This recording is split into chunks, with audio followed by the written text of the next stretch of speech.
Love what I'm hearing and seeing in music right now. Putting vulnerability over viability and expression over perfection. It's freeing to listen to, and it's freeing when we go to create music ourselves. Embrace the mindset of artists like Chinchilla and Ren. Not that they're not good, they are fantastic, but they do not pursue goodness at the expense of being truly vulnerable and connected with themselves and with others. And you see this not only in their music, but in how they interact with their fan bases. Now, I've listened to the studio version of Fingers, but I've not seen or heard this live for Hunger TV version. Lots of you recommended I go through this one. I'm looking forward to seeing what Chinchilla does at the end with some of the improvisational layers that she put in the studio version. Looking forward to seeing how she translates that for live. I'm sure it's going to be amazing.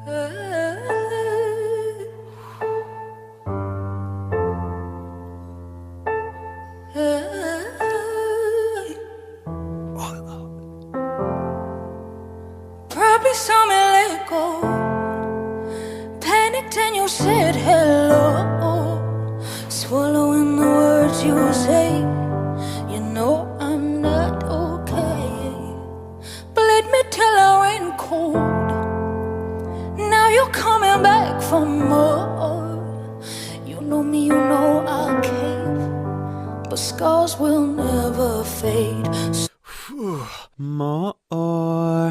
Choosing her onsets in the middle of words, super expressive, wonderful thing to do. Also, in addition to this smoky tone, this airy, raspy, slightly compressed sound that she's doing, listen to how she has these runs and these articulations, but they take such a backseat to the overall tonal expression of her voice. Let's go back.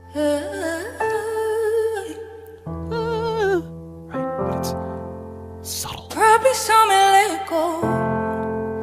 Panicked and you said hello. Swallowing the words you say. You know I'm not okay. Bled me till I ran cold. Now you're coming back for more. You know me, you know I'll cave, but scars will never fade. So meet me to a clock the same as always, favorite spot. And one by one I'll cut your fingers clean off. Oh, I love the way she does that here in this live version. There's this yuck to it that isn't quite as much there in the studio version. Same as always, favorite spot. Okay, now let's just take that favorite spot. Do you hear how I'm finishing each note with a bit of a whisper engagement? Favorite spot. This goes hand in hand with her onset, her separating words that aren't normally separated. Sing a note and then finish with a bit of compressed air. It's not you're just sighing out of it. You're not doing that. It's to really exaggerate it. Here I'm compressing, I'm holding back air as I'm removing the note. This is going to help you develop this smoky, raspy sound. One by one, yes, I am still singing. Combine the note with the compressed air and practice going back and forth. And before you know it, they meld. If you'd like help with your art, with your musical expression through your voice, click the link below and join my free voice course. I'll help you shake off that. Gotta be perfect, gotta hit that certain note, gotta achieve. I'll help you shake that off and pursue the more meaningful ways to express with your voice. And as a result, you will become what you wanted to be. And one by one, I'll cut your fingers clean off. This moving of the hand, this getting the body involved, you can tell that she's immersed in this story, in this presentation. She's in character. She is not focusing on hitting notes. She is focusing on the musical acting that she has become a part of. Clean off, so you can never pull me down. One by one, I'll box. You hear that rasp attachment all over this. One by one, clear. You hear, I'm exaggerating it, but lots of people don't separate that. They either think, oh, you just got a naturally raspy voice. That might be true for some, but don't let naturally raspy voices keep you from developing your own wonderful natural raspy sound. One by one, I'll box them up, scream murder. No, you can never hurt no one. Hear that dynamic shift? Murder, murder. Went from that rasp to the belt. So good. So subtle. All these different ways that she's moving her sound around is what makes her voice interesting. Murder. She slides out of You it. can never hurt no one. So tell me where you're gone, and tell me is the fun gone? Whoa. You largely don't hear the rasp in the same way anymore, as she's brought it more forward and started to belt. So tell me where you're gone, Chesty. and tell me is the fun gone? Whoa. Maybe I should shed a tear, 'cause this was me last year. So mean me late at night where no one hears us. I won't bite. That sheen on her voice is so incredibly beautiful. The breathiness, that compression, the notes. Oh, it's just such a beautiful sound. One hears us, I won't bite. And one by one, Right there. Bye. Don't discount that. I won't bite. And one by one, I'll cut your fingers clean off. Off. So you can never pull me down.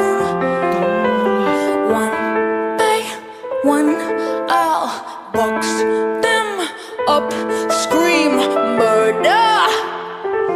Ooh. A little grit at the end of murder. Falling into that compression. That's cool. Them up, scream murder. So you can never hurt no one. Hell hath no fury like a man's sky.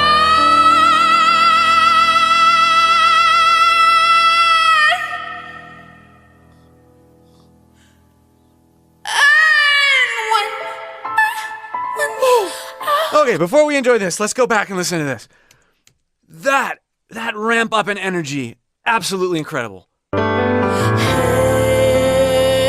hath no fury like a man's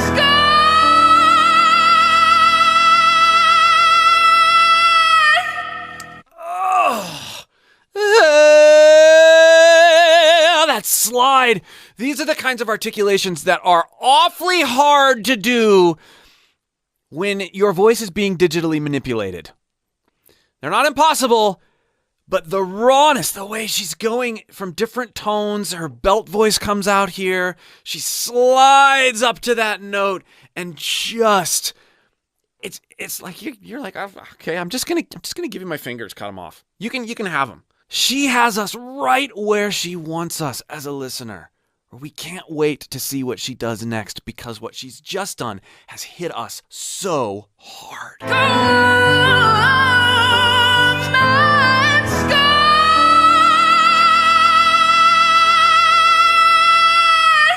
She takes this up an octave. And when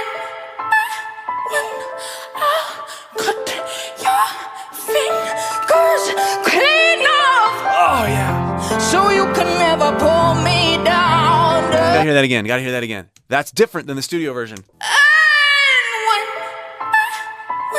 One, five.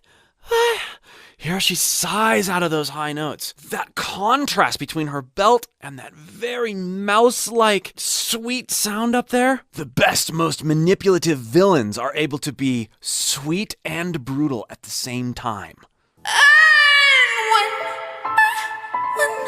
I cut your fingers clean. See, she's even getting a little bit of that growl in with her head voice. That's hard to do. One,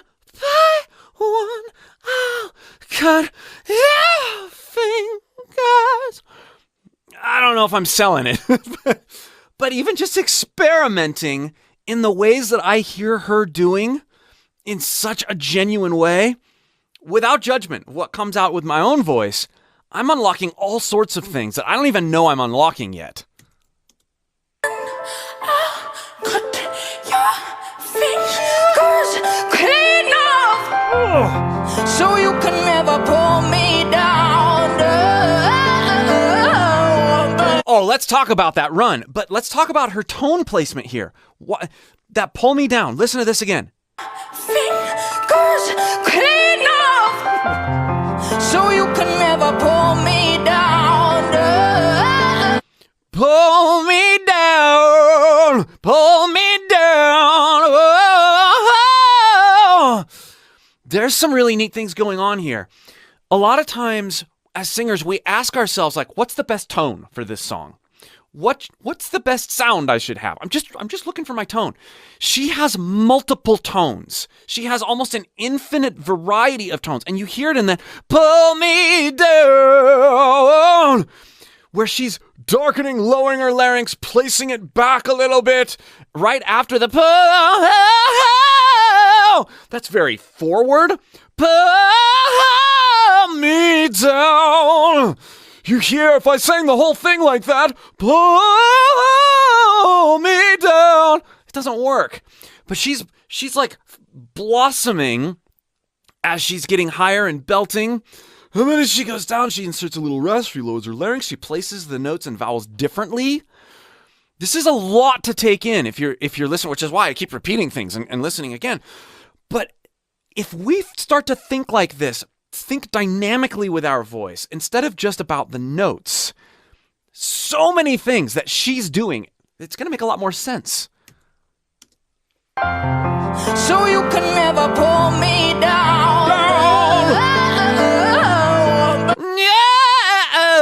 Yeah. How she stops with those onsets, percussion, even in the midst of a run. That's cool. Can never pull me down.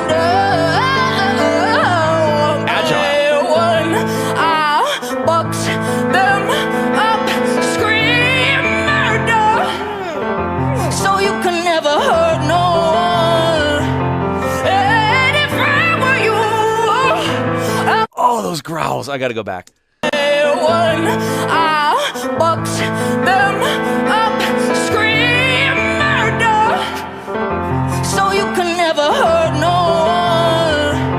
And if I were you, And if I were you, yeah. The energy that she has is inspiring enough to pull things out of my voice by itself. How she climbed there and had that just brief growl thing going on.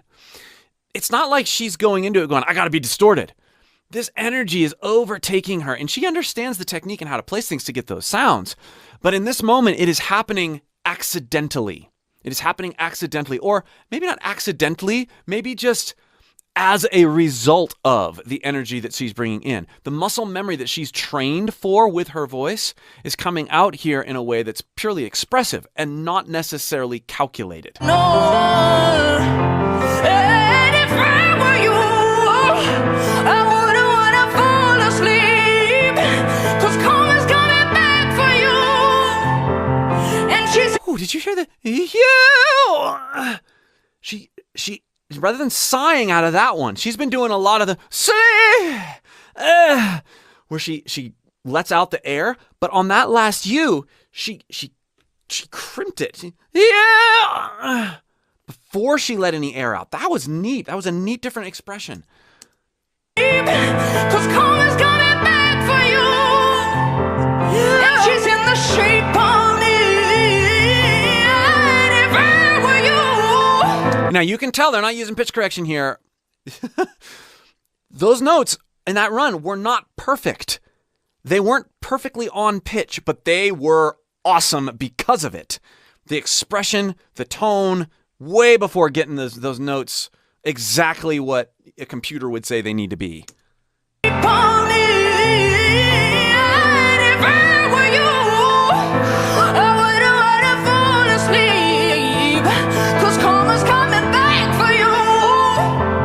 Watch how she moves her jaw along with that run. How free she is, how tension free she is.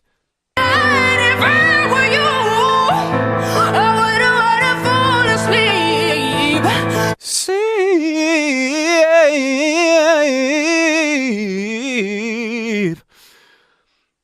Part of that moving of her jaw, you can hear it, we'll listen again, is she's modifying the vowel of the E into a slight or and it makes the articulation of the run seem greater than it actually is if we were just looking at how she's moving her pitch around. Listen again.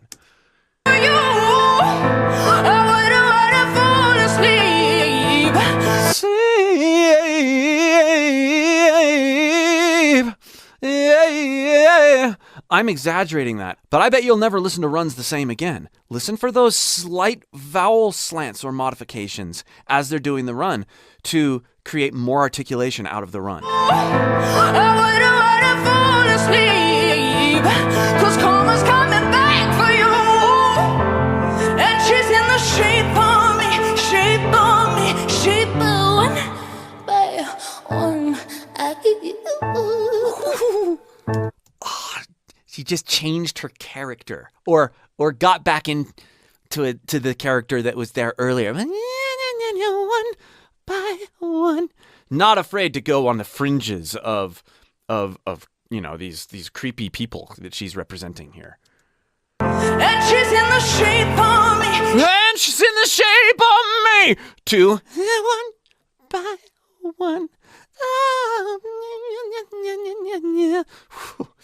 What a presentation. Shape of me. Shape of one by shape one. And I'm gonna one by one. So keep them close to you. She's darkened again. So keep them close to you. From here. Close. So keep them close to you. My shit. Put your keys in your knuckles like I have to.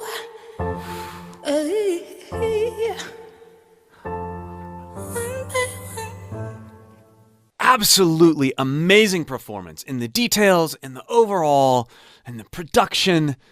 But man, what an incredible vocal performance. I've really been enjoying getting into the music of Chinchilla and Ren. Be sure to check out my other reactions to their stuff if you haven't already. And again, if you'd like more help pulling things out of your own voice, click that link below and join my free course. We'll see you for more.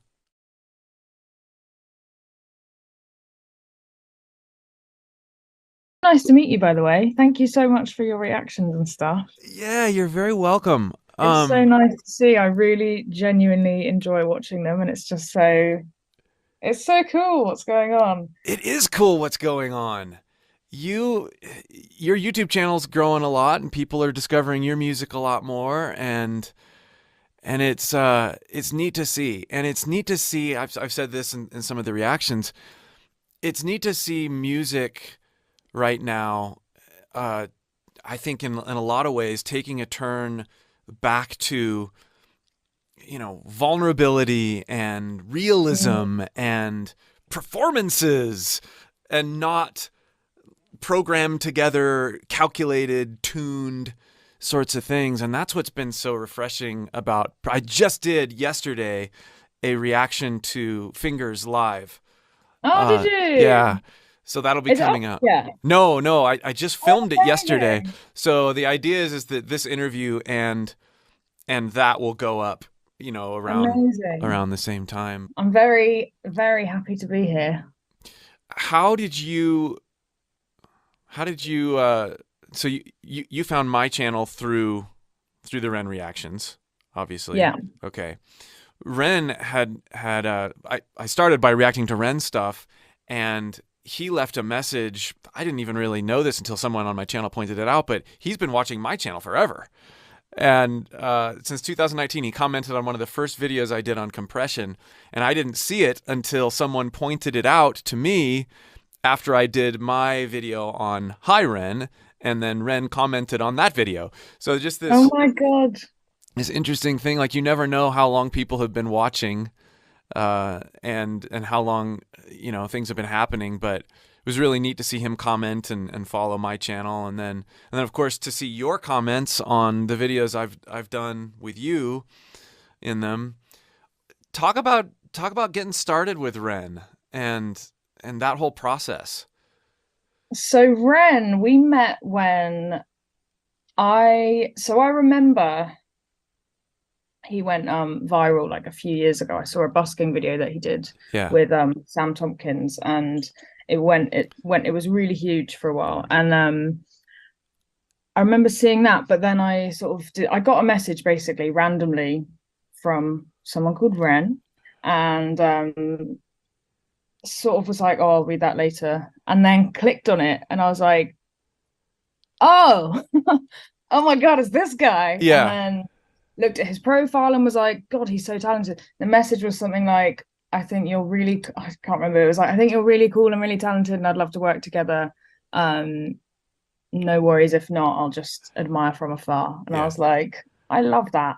And then I replied being like, yes, I'd love to work together. And then that weekend I was actually on my way to Brighton to do where Ren is from, to play the Great Escape Festival, which is like a big new music festival in the UK.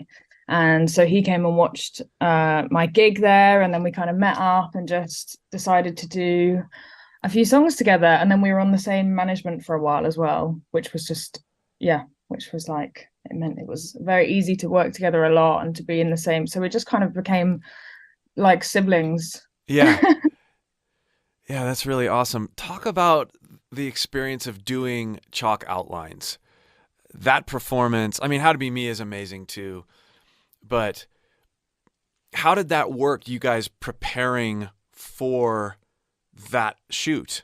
It's live, it's interactive, you guys are staring at each other, and when you guys lock eyes, there's just something that happens it just chills. I know a lot of people.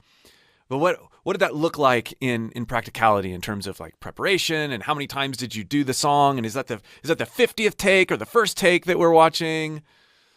We did do quite a few takes. I think with Ren and me, we just have quite a similar like DNA in the way that we perform. And I think like, I don't think either of us ever said like, let's look at each other in the eyes. Like neither of us, I don't think it's something that we were really aware of or that we planned. It was just like, oh, let's shoot a live video for this. And then kind of like on the day we sort of like marked it out and worked out how to do it. And then the eye contact thing, I guess it just felt really natural. Like, it's like, I do think that we have a different but similar way that we perform. And it's like, quite like, it's very intense and like very emotional. And I think that it just was like very natural. Like, it kind of was, I think if you tried to plan something like that, it would probably take away from the authenticity of it. And I think it was quite natural how it all happened. something that gets me when I watch performances like that is, you have these coordinated runs up where you're doing these harmonies and things are locked in from a musical perspective so much. And that takes rehearsing, that takes practice and planning there. And there's this balance of well, we want to have, we don't know what we're doing from a musical standpoint, but we don't want to get to the point to where it's so like, oh, we got to hit these notes, we got to do these things, that it becomes so tight and sterile so that those moments of spontaneous eye contact still happen, right? How do you, it's probably something that you don't think about too much, but I know from performing myself that you can over practice and over rehearse and over plan. How do you know how far to go in terms of preparation so that you still keep things lively and unpredictable? I think, interestingly, what you're saying about like it's not always perfectly in tune. It's not always it's more about the emotion of it. And I think that is also something that me and Ren are quite similar in. Like, I don't think we are focused on like getting the vocals right when we're singing. I think it's more about like the emotion. And yeah, I guess with rehearsing, it's less about like, okay, let's get this perfect. Like we put time into it, we do, but it's less about, okay, let's get this perfectly. Like, no, you were flat on that. Like, let's go again. Or it's more about like, did the emotion feel right in that bit? And then I think in rehearsals, it's kind of like once we've sorted out the structure, we're like, okay, cool, we know what we're doing. That we kind of leave it there. We don't like hammer it until it's like perfectly. Like, I think you want to leave some of that, like, because if you overdo the rehearsals, I think it can, on the day, it can feel a bit like, like the soul has been sucked out of it because we're both like, oh, this song, right? But so I think it was like, well, or you think about some of the more overproduced concerts and stuff where you have spike tape and you're trying to go to like one particular part on the stage and turn left and look at the guy on the right, all that stuff. You guys, there's just this incredible amount of spontaneity that comes across. And I've noticed that, and I've pointed them out in the videos I've done. She went a little bit sharper on that note, and you couldn't redo that. You couldn't do that ever again. But because of that, it's even more special. And I love that you think of it as a good thing. Yeah. By the way, I'm like, thank God he thought that it was good that I got that note wrong. Well, I don't know wrong, right? Like, what is wrong? If it like punches you in the face and it's a little off, then great, right? Yeah. Well, you guys both, I think part of this is you guys both got your start in busking, and doing, when did you start? You didn't. Actually, I didn't. I had never busked until I busked with Ren. Oh. And he was a well-versed busker. Yeah. I had never done it, and I'd done a lot of live shows but never busking. And when we busked, I was like so nervous, more nervous than a lot of gigs. Like, I'd done I toured with Sting and stuff, and I supported Sting on tour. I'd done like big arena shows. Yeah. I'm trying to say. And then I went to busk and I was like, I'm so terrified. I was so anxious about it. I was so nervous. And I think it's a totally different skill. Like, and it's really fun. I had the best time, but I was so nervous because it's such a different skill. It's like, you have to be so good at being spontaneous and being like, just going with it and being like relaxed and talking to an audience who sort of care, but are sort of just walking past a lot of them. And like, and it's just a completely different skill set. I don't know. It was really, I don't know why I felt so nervous about it, but once we got into it, I was like, I don't want to stop doing this. I want to do it all day. It was so fun. And I think, doing it with Ren, like, he knows what he's doing and he just made me feel super comfortable. And it's just a different type of life that it gives a performance. I loved it. So once you got into it and got comfortable, in which environment are you more comfortable with your singing? In the big show, or in the busking or the smaller stuff? Busking. You're more comfortable with your singing in busking now. Yeah, probably. I mean, I still haven't done it a lot. I only did it with Ren. Yeah. But for some reason, I think, in like a big show, when everything is so planned out and it's all like, like you were just saying, and you have tape of where to stand, and you've marked it all, and you're playing to a click track, and it's all like, there's no room for like, there's not much room for as much spontaneity. I think it's you are more focused on getting everything right. Yeah. And I think with busking, like when I'm less focused on getting everything right, I get more right. Yeah, exactly. Yeah, because I think when you're, if you overthink a note too much and you're like, oh, am I going to hit it? Am I going to hit it? Absolutely. And then it's a hit and miss. But if you kind of just relax your actual vocal cords, like I think you naturally hit the note better anyway. And it's just, I don't know, something about busking. I was like, this is good. Like, this is a good time. And I felt like I sang well, and like, it was just very relaxed. Yeah. It was really nice. Yeah, that's really cool to hear you say some of those same things. I talk about that on the channel all the time about, if you just relax into it and have fun and become a character, an alternate version of yourself, then there's nobody to judge you, right? Yeah. It's you're being an alternate being who is performing and doing all of these things, and you're not accountable to anybody.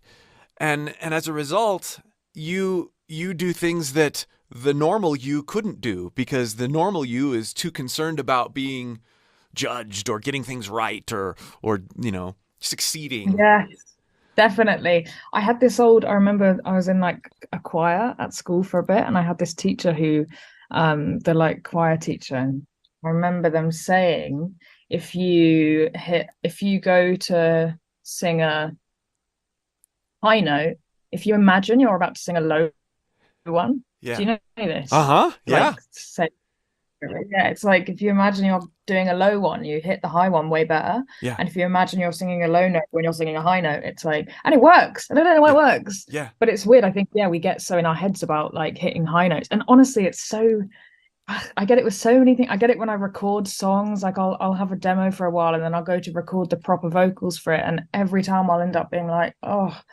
it takes me ages, because I'm like, I can't get it the same. And it's just, I've just overthought it so much. And whereas on the day that I wrote it, in the recording that I've sat with for ages, it's like, it was in the moment and I felt it so much. And I guess like when you go to re-record it, you've got used to it, and you don't feel as much, you don't feel as strong emotions for it anymore. And it's harder to get it right. Right.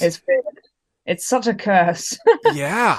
Overthinking is horrible. Yeah. So I had listened and watched Fingers, the studio recording, and I did that shortly after I did the Chalk Outlines video that I did for Ren, and started going through, but did not watch the Fingers live until I did the video on it, and was just blown away at having sat with the studio recording for a while. I guess what I'm hearing in those two performances, some of what you're articulating here about how like the studio one was good, but the live version, I want to hear sort of the behind the scenes on that, the way that you capture the improvisational stuff at the end, and you build up to that climax, and then you do the end an octave higher than you even did it on the studio recording. There's so many things about that performance that just, I mean, punched me in the gut, leaving me feeling like, oh, I can't believe how good this is and how free you were. And I talk about that in the recording, or in the reaction I did. You are totally abandoned into this innocent yet sneakily devious and harmful character, and going back and forth between them. Talk about adapting that to the live version. So it was, I think live has always been where I've come alive, ironically. And I think um, with that specific performance, I had that because I did it with Hunger magazine. Yeah. And I had single Fingers was my most recent single. So when they were like, "Oh, what song do you want to perform?" I remember thinking like, "How am I going to do?" Because they wanted it acoustic, and I was Yeah. like, how am I gonna do that song acoustically?" Yeah. So I met with the keys player, and we were just like playing around with ideas, and we just ended up being like, let's just make this completely different. Yeah. This is a sad song. And I love that about songwriting as well, that you don't sometimes realize something is a sad song or has so much emotion in it because it's produced in a certain way. And then when you strip it back, it's like, oh my God, I've just realized what this is about, kind of thing. And Right. yeah, I loved that. I loved like putting it together with my keys player, and it was amazing. And I think like we both felt this like real emotion from it then that I hadn't necessarily had before with that song. Uh-huh. And I think, the outro on the live version where I say, "So keep them close to you, put your keys in your knuckles like I have to." Uh-huh. That was like literally, it was like sometimes I think there's like magic moments in music, and honestly we were in this room, me and my keys player, like we were just like playing on a shitty keyboard, like, and we he just was playing the chords, and I was like, oh yeah, like keep playing that. And then I honestly, like, it just came out of my mouth, and we were both like, wait, what? And Yeah. I was like, I think it was around the time that the Me Too movement was very like Sure. in its having its big, time. And I just had it so much on the brain, and I think that song then became it became even more empowering for me. And I think, Sure. honestly, it was like living in my subconscious, and then I sang it like in real time, and I have the recording on it. I have like a voice memo of when I sang it, and then we were both like stopped and were like, we should do that. We should put that in at the end. Like it can just be an outro to the live version. That'd be fun to And I hear. think it's like my favorite, it's one of my favorite lines. And I think a lot of people, when they see that video, that's the bit that they comment on. It's like that last line, because I think it like touches people, especially women who, it's a big well-known thing. Every woman has walked home with their keys in their knuckles, and Right. yeah. Yeah. Wow. Well, I get all caught up in the vocal technique and performance and nerding out on little nuances, and oftentimes Love that. on first listen, I sort of miss the lyrics and miss some of the other things because I'm so focused on like, oh, did you hear that? And one of the things that I really picked up on with that video, or with that performance in particular, was your ability to breathe in and out of your notes and have this rasp and this sheen over these pitches. And then that's sort of the self-protected, I'm about to kill someone character. And then when you start belting, you lose that sheen, and that sheen is replaced with this uncontainable power. And I just loved seeing that contrast there. I wanted to ask you, I know that you've said on comments before that you don't really think too much about your voice, and I think that's the case for a lot of singers. They just kind of go for it, acting off of pure emotion. But how did you work your voice into a state over the years where you could do what you do? There had to have been some practicing and some intentional introspection to get where you're at. What did that look like in your younger years? I wonder if it's because I have quite a wide like music taste. Yeah. I think I've always loved, I love big, big belty voices. I love them so much. And I always listen to them. Like I grew up listening to them. I've always been obsessed with like um, big vocalists. Who are some of your Solely heroes growing up? Beyonce, Yeah. Janis Joplin, Etta James, Uh-huh. um, like Christina Aguilera, Jessie J, um, big female voices, you know. We had someone ask about Linda Ronstadt. Did you ever get into Linda Ronstadt? I actually don't know who that is. Oh, okay. Well, then no, but you should check Oh her out. no, She's but I cool. should. Yeah, yeah. What about Aretha Franklin, Whitney Houston? Yes, Aretha Franklin. Oh my God, I can't believe I didn't say her before. Yes, Aretha Franklin. I actually had a little solo crying party when she died. Yeah, I just cried to myself and watched videos of her and was just crying in my bed, like, yeah. because she was amazing. I loved her so much. I totally hear like part Aretha Franklin in your belts. Wow, that's so nice. Thank you. But you have this sinister. I better watch out, even just when listening. Which is I love that. I love that about the way that you're able to carry the listener like that. So anyway, we were talking about influences and then what you have done to get your voice to where it's at. I actually had a really specific moment in my life when my voice kind of changed. I remember I had basically gone on holiday. I maybe my balls dropped or something, like in some way. But I went on holiday. I had a singing lesson. I maybe was like 15, something Okay. like that, 16. I don't know. Went had a singing lesson before. Went on holiday, and the Burlesque, Burlesque, the Christina Aguilera Yeah. Cher film, that had just come out, and I was obsessed with it. I loved it, and I loved the soundtrack. And I literally was on just like a family summer holiday, and I was listening to it the whole time, like by the pool, like, and I was singing it the whole time. Like the whole time, I was like doing all the runs and stuff, trying to get them. I was trying to belt.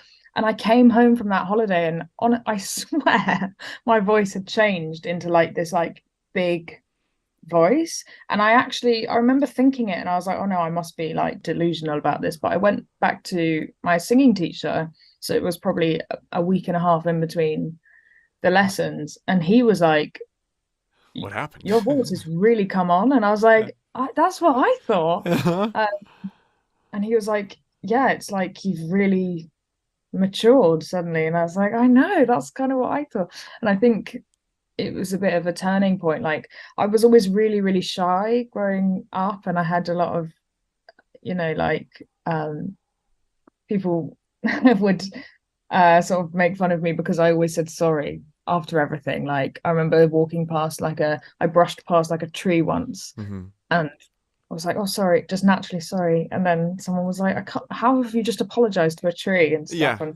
And I think I was just quite shy, and like, unless I knew people well, and then I was like very confident.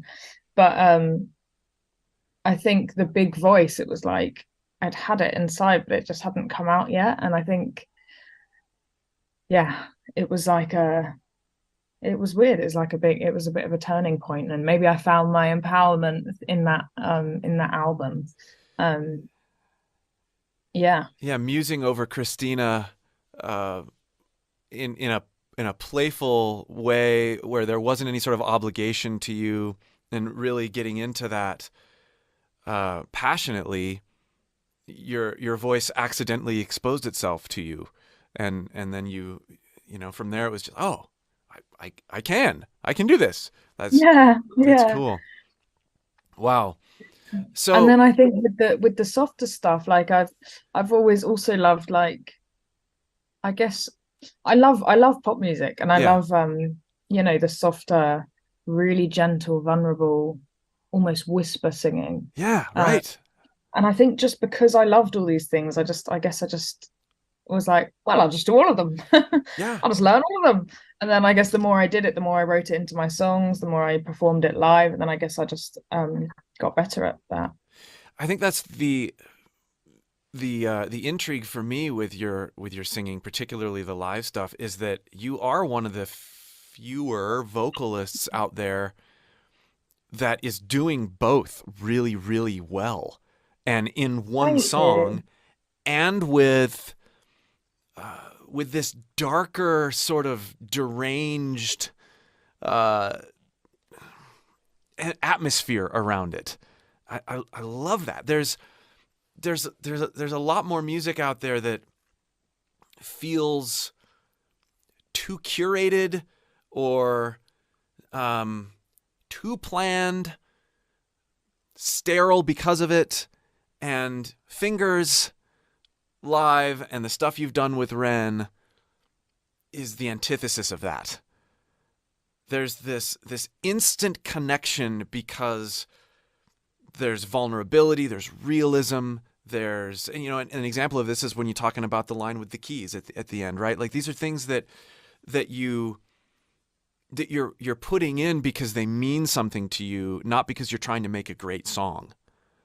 And your stuff drips with that.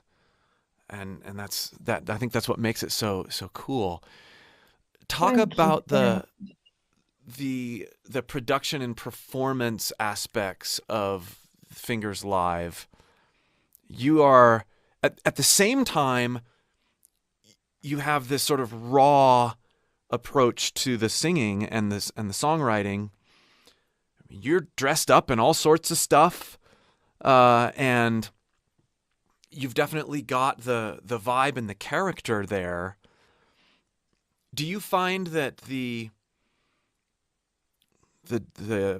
dress up and the makeup and the planning in that regard adds to or takes away from the ability to be spontaneous and energetic in the moment? And I think it adds to it.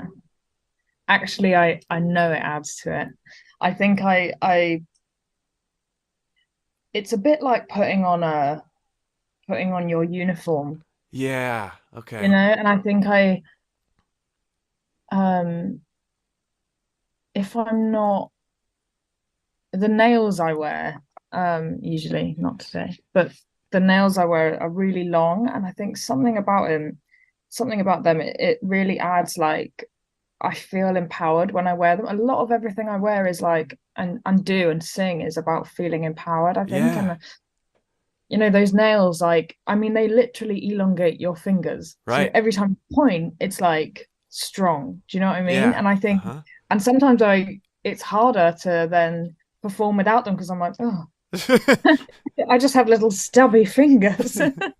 And yeah, and I think, I don't know, I guess there's something about feeling like grand that I love. Like, I've always loved fashion, and I love being creative with clothing and things. And I make most of my hats that I wear. So the hat Oh, in the cool, Fingers video, I actually made that. And wow, yeah, and I just love it. And I feel like music, there's so much space for creativity and so many different angles with it. It's like, why not go for it yeah. and sort of use what you can do and have a good time with every aspect of it, Well, because it, even yeah. as I was asking that question, I thought about what we were talking about earlier about, putting on these characters.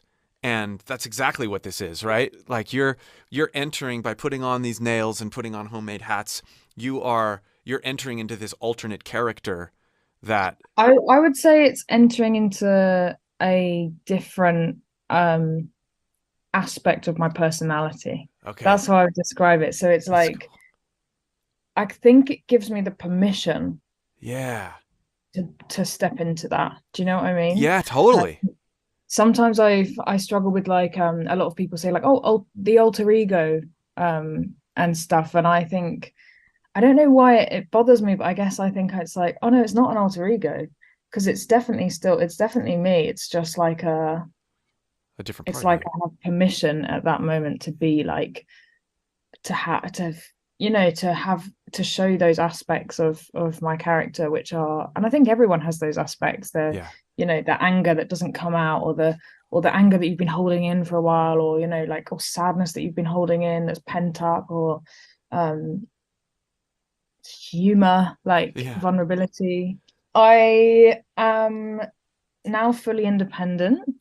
I left my management and label last year. I split with my management label, and I'm now fully independent. And I have just been working on a bunch of new music, and I this year is going to be the year of new music for me. So I've got lots of stuff coming, and I just announced my like comeback single, really. And it's called Little Girl Gone, and it's basically just like a really angry big empowered, like it just is a song. And I started teasing it on TikTok, so I put up a teaser video for it that just had the chorus in it a week ago. Okay.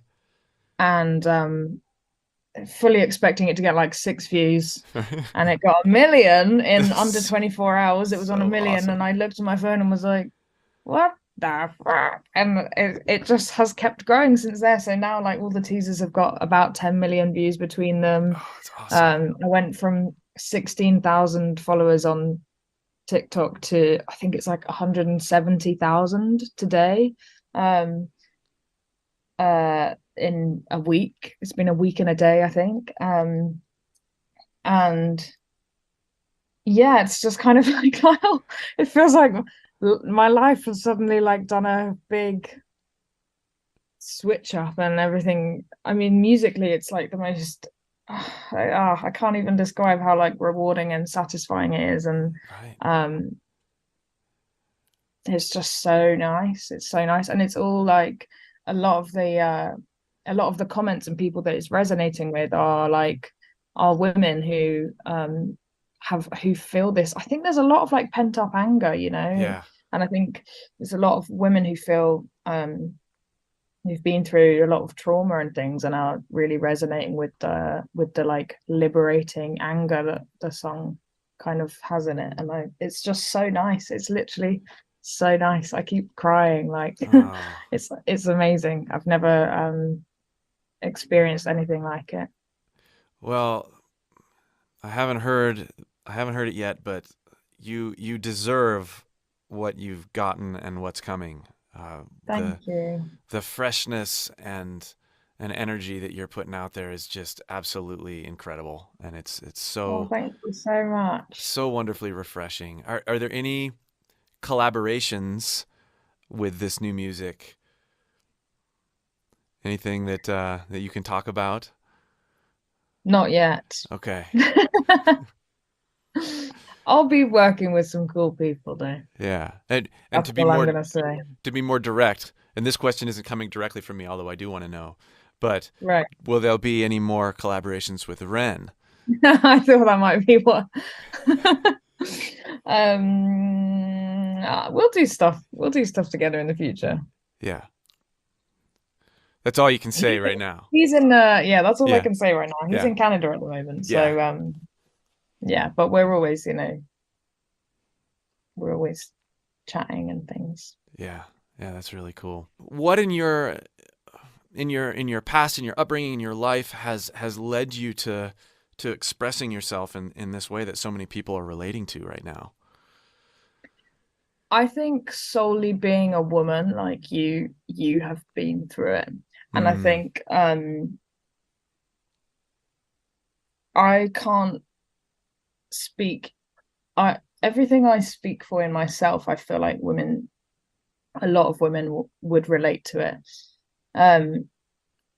I was, as I said earlier, I was quite shy growing up. I was quite quiet with people who didn't know me. Yeah. And my mum always tells this story that we would go to like a friend's house or something, and I would literally hide behind her leg and not say anything and just stare at them, and they'd be like, "Hi, hello," like "hello," and I would look at them like this, right? Like no reaction. I was just like, I'm just not going to talk. And then they'd be like, "Do you want a drink? Do you want a drink?" And I would like stare at them and then just whisper to my mum what I wanted to drink, and then they would like, I was just so shy, I think. And I think I don't know where it comes from exactly, but I think I've always been quite a people pleaser, and I think I'm quite susceptible to being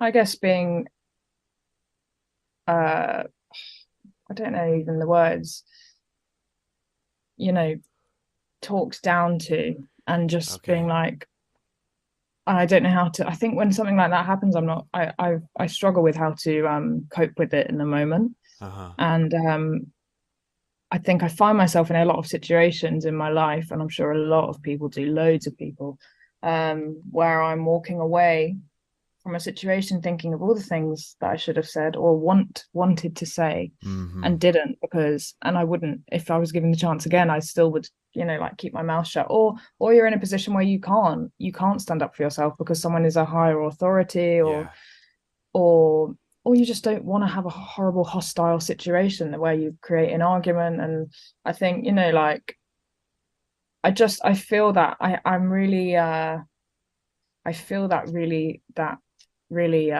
strongly, that feeling of not being able to, just biting your tongue. And I think a lot of my music is about not biting your tongue. all the things I wish I right. should have or could have said. And I think that's what people resonate with, and I like, that's why it's so special to me when people comment things like that about their own stories and things, and I'm like, I feel you, like and I think it's I just think it's this universal feeling of like, people know that, and yeah.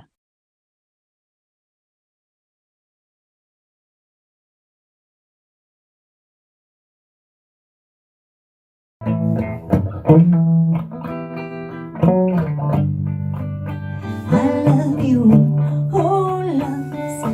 Do you have thoughts? Do you wanna share them with me? I love you, oh loves. Oh, do you have thoughts? I like